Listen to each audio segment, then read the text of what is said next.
प्यार का एहसास अपने आप में अनूठा होता है। मन में किसी को पाने की, किसी को बाहों में बांधने की चाहत उमड़ने लगती है। कोई बहुत अच्छा और अपना सा लगने लगता है और दिल उसे पूरी शिद्दत से पाना चाहता है। फिर कोई भी बंधन, कोई भी दीवार माने नहीं रखती, पर कुछ मजबूरियां इंसान से उस का प्यार छीन लेती हैं, लेकिन वह प्यार दिल पर अपनी अमिट छाप छोड़ जाता है।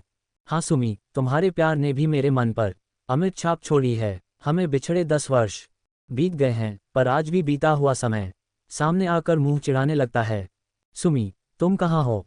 मैं आज भी तुम्हारी राहों में पलके बिछाए बैठा हूँ, ये जानते हुए भी कि तुम पराई हो चुकी हो, अपने पति तथा बच्चों के साथ सुखद जीवन व्यतीत कर रही हो। और फिर मैंने ही तो तुमसे कहा था सुमी कि यह रात हम कभी नहीं भूलेंगे, फिर भी अब कभी मिलेंगे नहीं, और तुमने मेरी बात का सम्मान किया। जानती हो, बचपन से ही मैं तुम्हारे प्रति एक लगाव महसूस करता था, बिना यह समझे कि ऐसा क्यों है। शायद उम्र में परिपक्वता नहीं आई थी, लेकिन तुम्हारा मेरे घर आना, मुझे देखते ही एक अजीब पीड़ा से भर उठना, मुझे बहुत अच्छा लगता था। प्यार का एहसास अपने आप में अनूठा होता है। मन में किसी को पाने की, किसी को बाहों में बांधने की चाहत उमड़ने लगती है। कोई बहुत अच्छा और अपना सा लगने लगता है और दिल उसे पूरी शिद्दत से पाना चाहता है। फिर कोई भी बंधन, कोई भी दीवार माने नहीं रखती, पर कुछ मजबूरियां इंसान से उसका प्यार छीन लेती हैं, लेकिन वह प्यार दिल पर अपनी अमिट छाप छोड़ जाता है। हाँ सुमी, तुम्हारे प्यार ने भी मेरे मन पर अमिट छाप छोड़ी है। हमें बिछड़े 10 वर्ष बीत गए हैं, पर आज भी बीता हुआ समय सामने आकर मुंह चिढ़ाने लगता है। सुमी, तुम कहाँ हो? मैं आज भी तुम्हारी राहों में पलके बिछाए बैठा हूँ, ये जानते हुए भी कि तुम पराई हो चुकी हो, अपने पति तथा बच्चों के साथ सुखद जीवन व्यतीत कर रही हो। और फिर मैंने ही तो तुमसे कहा था सुमी कि यह रात हम कभी नहीं भूलेंगे, फिर भी अब कभी मिलेंगे नहीं, और तुमने मेरी बात का सम्मान किया। जानती हो, बचपन से ही मैं तुम्हारे प्रति एक लगाव महसूस करता था, बिना यह समझे कि ऐसा क्यों है। शायद उम्र में परिपक्वता नहीं आई थी, लेकिन तुम्हारा मेरे घर आना, मुझे देखते ही एक अजीब पीड़ा से भर उठना, मुझे बहुत अच्छा लगता था। तुम्हारी लजीली पलकें झुकी होती थीं। अनु है, तुम्हारे लरचते होंठों से निकलता, मुझे ऐसा लगता था जैसे वीणा के हजारों तार एक साथ झनकृत हो रहे हों, और अनु को पाकर तुम उसके साथ दूसरे कमरे में चली जाती थीं। भैया, सुमी आपको बहुत पसंद करती है, अनु ने मुझे छेड़ा। अच्छा, पागल लड़की फिल्में बहुत देखती है ना, उसी से प्रभावित होगी। और मैंने अनु की बात को हंसी में उड़ा दिया, पर अनजाने में ही सोचने पर मजबूर हो गया कि यह प्यार व्यार क्या होता है, समझ नहीं पाता था।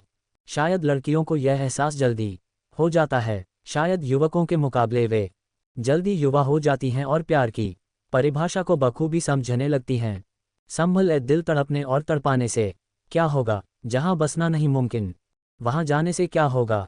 ये गजल तुम अनु को सुना रही थी, मुझे भी बहुत अच्छा लगा था, और उसी दिन अनु की बात की सत्यता समझ में आई, और जब मतलब समझ में आने लगा, तब ऐसा महसूस हुआ कि तुम्हारे बिना जीना मुश्किल है। कैशोर अपना दामन छुड़ा चुका था, और मैंने युवावस्था में कदम रखा, और जब तुम्हें देखते ही अजीब मीठी मीठी सी अनुभूति होने लगी थी। दरवाजे के खटकते ही तुम्हारे आने का एहसास होता और मेरा दिल बल्लियों उछलने लगता था। कभी मुझे महसूस होता था कि तुम अब तक मुझे देख रही हो, और जब मैं अपनी नज़रें तुम्हारी ओर घुमाता तो तुम दूसरी तरफ देखने लगती थी। तुम्हारा जानबूझकर मुझे अनदेखा करना मेरे प्यार को और बढ़ावा देता था। सोचता था कि तुमसे कह दूं, पर तुम्हें सामने पाकर मेरी जीभ तालू से चिपक जाती थी, और मैं कुछ भी नहीं कह पाता था कि तभी एक दिन अनु ने बताया कि तुम्हारा विवाह होने वाला है। लड़का डॉक्टर है और दिल्ली में ही है, शादी दिल्ली से ही होगी। मैं आसमान से जमीन पर आ गिरा। यह क्या हुआ? प्यार शुरू होने से पहले ही खत्म हो गया, ऐसा कैसे हो सकता है? क्या आरंभ और अंत भी कभी एक साथ हो सकते हैं? हाँ शायद, क्योंकि मेरे साथ तो ऐसा ही हो रहा था। मेरा मेडिकल का 3rd ईयर था, डॉक्टर बनने में 2 वर्ष शेष थे। कैसे तुम्हें अपने घर में बसाने की तुम्हारी तमन्ना पूरी करूंगा? अप्रत्यक्ष रूप से ही तुमने मेरे घर में बसने की इच्छा जाहिर कर दी थी। मैं विवश हो गया था। दिसंबर के महीने में कड़ाके की ठंड पड़ रही थी। इसी माह तुम्हारा ब्याह होने वाला था। मेरी रातों की नींद और दिन का चैन दोनों ही जुदा हो चले थे। तुम चली जाओगी यह सोचते ही हृदय चीत्कार करने लगता था। ऐसी ही एक कड़कड़ाती ठंड की रात को कोहरा घना हो रहा था। मैं अपने कमरे से तुम्हारे घर की ओर टकटकी लगाए देख रहा था। आंसू थे कि पलकों तक आकर लौट रहे थे। मैंने अपना मन बहुत कड़ा किया हुआ था कि तभी एक आहट सुनाई दी। पलट कर देखा तो सामने तुम थी, खुद को शॉल में सिर से लपेटे हुए। मैं तड़प कर उठा और तुम्हें अपनी बाहों में भर लिया। तुम्हारी आवाज़ कँपकँपा रही थी। आराध्य तो आप ही हैं, अपने प्यार के इस प्रथम पुष्प को मैं आपको ही अर्पित करना चाहती हूँ मेरे दोस्त, इसे स्वीकार करो। तुम्हारी आवाज़ भीगी भीगी सी थी। मैंने अपनी बाहों का बंधन और मजबूत कर लिया। बहुत देर तक हम एक दूसरे से लिपटे यूं ही खड़े रहे। चांदनी बरस रही थी और हम शबनमी बारिश में न जाने कब तक भीगते रहे कि तभी मैं एक झटके से अलग हो गया।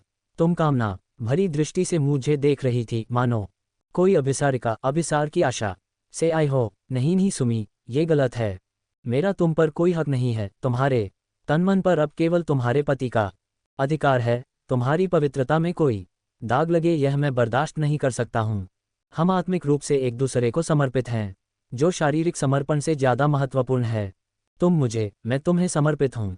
हम जीवन में कहीं भी रहें इस रात को कभी नहीं भूलेंगे। चलो तुम्हें घर तक छोड़ दूँ, किसी ने देख लिया तो बड़ी बदनामी होगी। तुम कातर दृष्टि से मुझे देख रही थी। तुम्हारे वस्त्र अस्त व्यस्त हो रहे थे, शॉल जमीन पर गिरा हुआ था। तुम मेरे कंधों से लगी बिलख बिलख कर रो रही थी। चलो सुमी, रात गहरा रही है और मैंने तुम्हारे होठों को चूम लिया, तुम्हें शॉल में लपेट कर नीचे लाया। तुम अमृता बनी मुझसे लिपटी हुई चल रही थी। तुम्हारा पूरा बदन कांप रहा था और जब मैंने तुम्हें तुम्हारे घर पर छोड़ा तब तुमने कांपते स्वर में कहा, विकास, पुरुष का प्रथम स्पर्श मैं आपसे चाहती थी। मैं वह सब आपसे अनुभव करना चाहती थी जो मुझे विवाह के बाद मेरे पति सार्थक से मिलेगा, लेकिन आपने मुझे गिरने से बचा लिया। मैं आपको कभी नहीं भूल पाऊंगी और यही कामना करती हूँ कि जीवन के किसी भी मोड़ पर हम कभी न मिलें। और तुम चली गईं। 10 वर्ष का अरसा बीत चला है। आज भी तुम्हारी याद में मन तड़प उठता है। जाड़े की रातों में जब कोहरा घना हो रहा होता है, चांदनी धूमिल होती है और शबनमी बारिश हो रही होती है, तब तुम एक अदृश्य साया सी बनकर मेरे पास आ जाती हो। हृदय से एक पुकार उठती है, सुमी, तुम कहाँ हो? क्या कभी नहीं मिलोगी? नहीं, तुम तड़पो, ताउम्र तड़पो। ऐसा लगता है जैसे तुम आसपास ही खड़ी मुझे अंगूठा दिखा रही हो। सुमी, मैं अनजाने में तुम्हें पुकार उठता हूँ और मेरी आवाज़ दीवारों से टकराकर वापस लौट आती है। क्या मैं अपना पहला प्यार कभी भूल सकूंगा?